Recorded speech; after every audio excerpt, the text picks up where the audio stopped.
What's up guys, in this video I'm gonna show you how to throw lead to basket pass in NBA 2K26. So this move mainly works in my career or any mode that has AI teammates, cause you can't really force a real player to cut to the basket on command.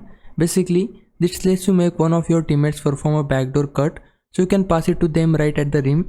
Now you might be trying to do this by holding the triangle button on PlayStation or Y on Xbox, but if it's not working and it's just throwing a skip pass instead, that's because you need to change one setting first. Here's how to fix it. Go to options, then go into controller settings. Now scroll down to the passing section. You'll see an option called hold pass button. Change that setting to cut to basket. Now once that's set up, when you hold triangle or Y on Xbox, your teammate will automatically cut to the basket. When they start their cut, just release the button to pass the ball.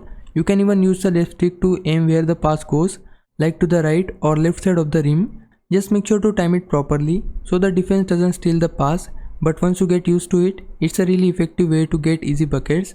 So yeah, that's how you do a lead to basket pass in NBA 2K26.